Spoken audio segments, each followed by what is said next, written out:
was so hard. But when you're in a near-death situation, it's like your brain just says, do it or die. Like, just do it or die. I am currently at the office. I'm told that's a Manly joke because I'm in Manly on Valentine's Day. Happy Valentine's Day. Okay. So I woke up at L'Importe Campground and I had 2 ideas of how the day was meant to go. I woke up this morning. It was 6 a.m. and then I'm gonna set off. This was meant to be the hardest day in terms of ascent. Like, just getting up the mountain is meant to be very steep, very long. And I have my 6 hours because it's gonna be a hot day. And so originally I had planned to split the day into 2. So I was gonna go up the mountain and then wild camp next to a refugio. But as we know, because I spent an extra day in Paris to experience Bastille Day, I had to find a way to shave off an extra day.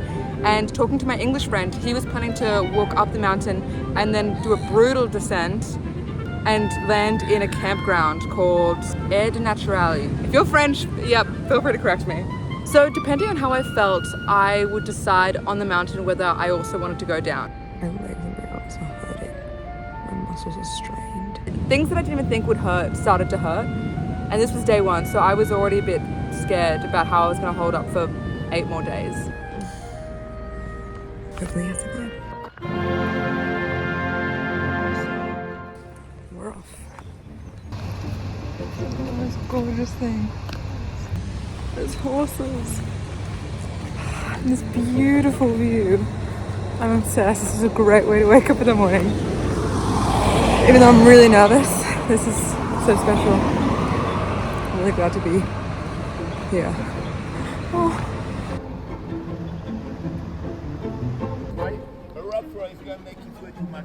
Where? Have a lovely trip.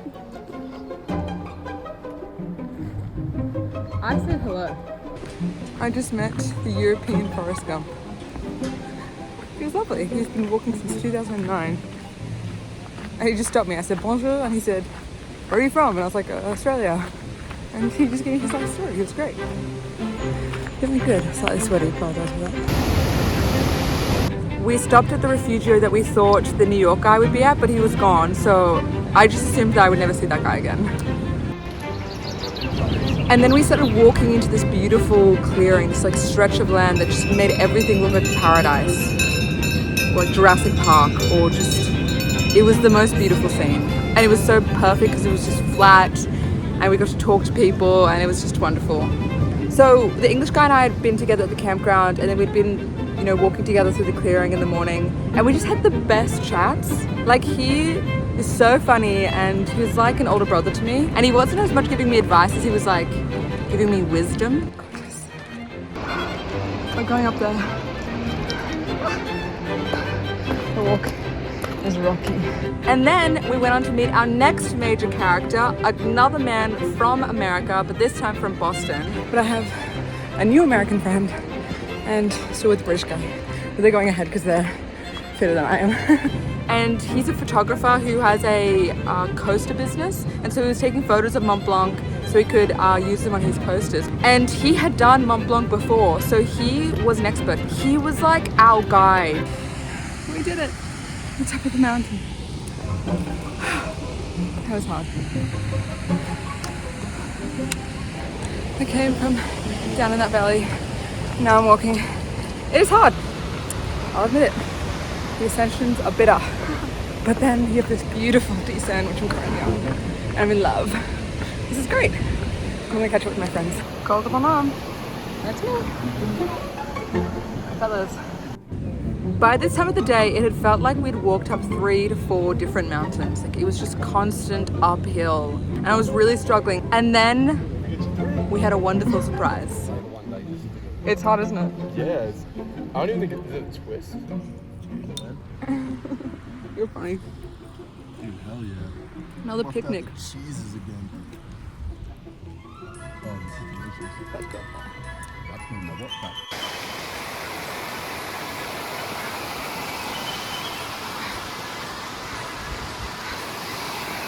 Oh, I'm sweating.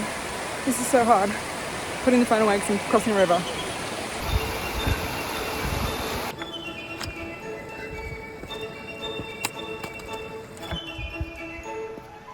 snow, hiking.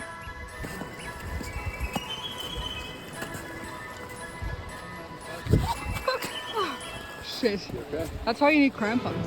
I don't know what a crampon is. It's like ice bar. We're hiking in the snow now. How exciting. We really are in Mont Blanc.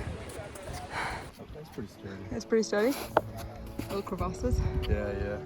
You gotta check the crevasses now and then.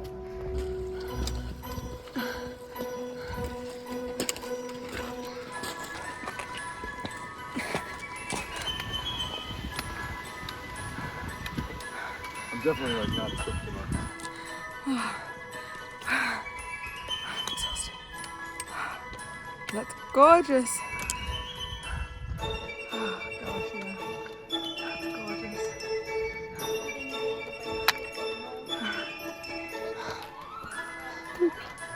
Nice. Summit. Those are my boys. Those I'm going with. Oh my god. Head to the top. That was the hardest thing I've ever done. Oh, geez, I'm falling asleep. When we reached this point, I started celebrating because I believed I had reached the summit and it was all downhill. It was not the summit. I had been misled to believe that this was the summit. So I was like, yes, I've done it. I can rest. Oh my god, I'm so proud. And then a guy from Boston was like, actually, no, there's another ascent that we have. And then we're done. Okay, now we're gonna summit. Aren't we? Allegedly summiting slightly. Beauty. So fucking gorgeous. Woo! Woo! That's awesome. Look at that beautiful lake. We're all alone. Except for those people up there, that's fine. Damn, this makes me happy. Seeing that. Walking myself up here. Only gets better, I think. This is so romantic. Cool. Nice bridge. Oh. So the video does not do this justice. This was the scariest part. This was the climax. This is definitely the dangerous part. So it's a snow pathway, but what you can't see in the video is like the tilt of the hill. It's like a downhill like this, and we're traversing it across. And all we have is like this path that's been stamped out with other people's footprints. So it's like a little bit of a ledge. There's a high chance that firstly you could just slip off, the snow could give way, or if you lost your footing, you would just basically slide down the mountain and there'd be nothing to grip onto. It was just snow. So it would have been like just a huge slippery dip down the mountain to, I can only assume, your death. I should have put on my crampons, my ice spikes, but I was like, no one else is doing that. And so I risked my life. So obviously I didn't record my passing because I was focused on not dying. But basically at the very end, I lost my footing. I don't remember exactly what happened. I remember how I felt, which was, I'm going to die. But I lost my footing, and then I think I grabbed onto the rocks in front of me and I was like struggling to get up without slipping. But in that moment, because I'm wearing a heavy pack, I'm weak, I'm tired, I've just walked up all these mountains, I was like, I don't know if I have the strength to get myself up onto these rocks and climb. Oh, look. And I just did it. My body found the strength to do it, and I climbed and I managed to find my center of gravity and get myself up and start walking across these rocks. But I remember being so scared. I think I recall having some sort of like tiny panic moment. I wouldn't say it was a panic attack, but like I was panicked. And I remember, a guy from New York was like calming me down, being like, it's okay, like you're gonna be okay, just keep going. I was so scared. We reached the top. That was so hard. That was so hard. That's the top. Okay. I could die. I'm almost gonna run down there now. I know. Oh my god. We came from down here. You can't even see through the mist. Can't even see through the mist. That's the summit. I summited.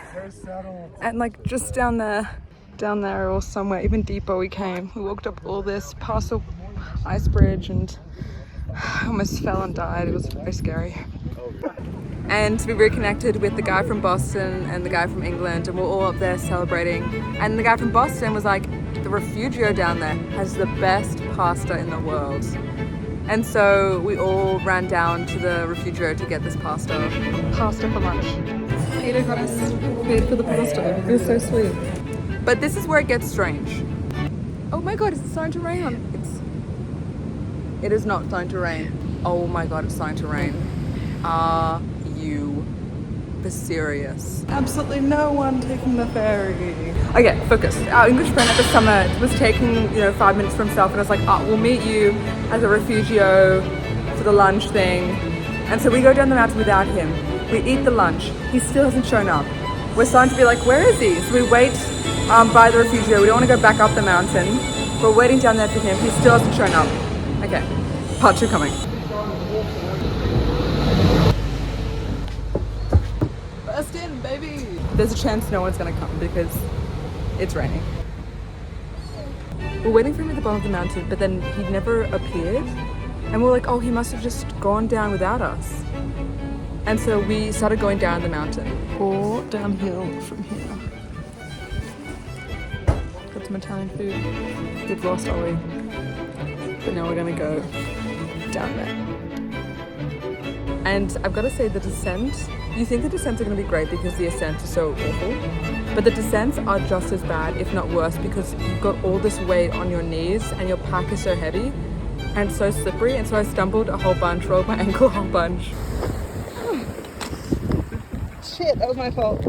And so that was also really hard.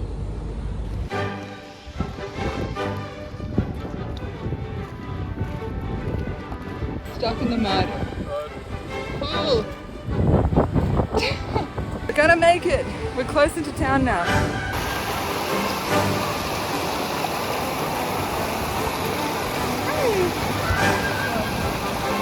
It's definitely the most dangerous part.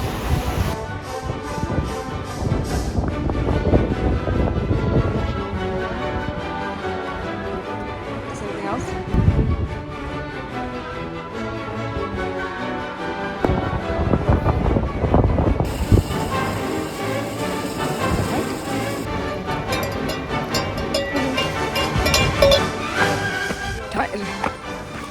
I've rolled my ankle twice.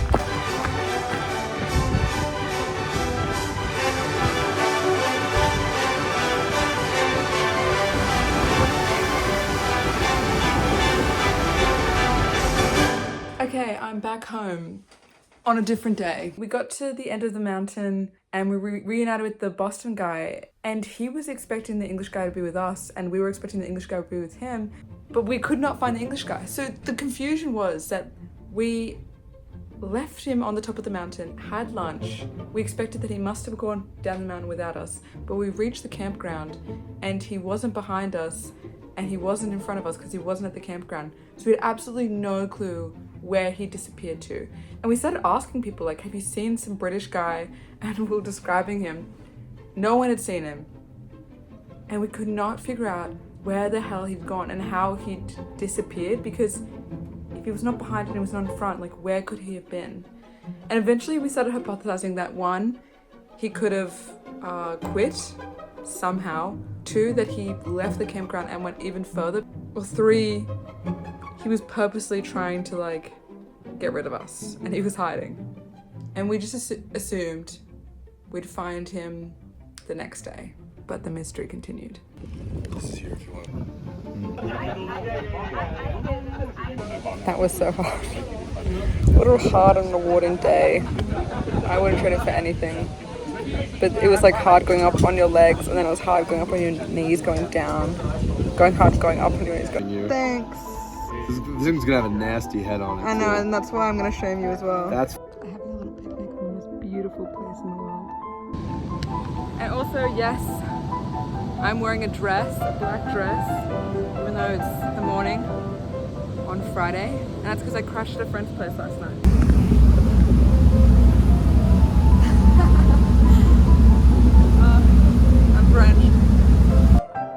now I'm wearing the same shirt I wore on the Tour de Mont Blanc.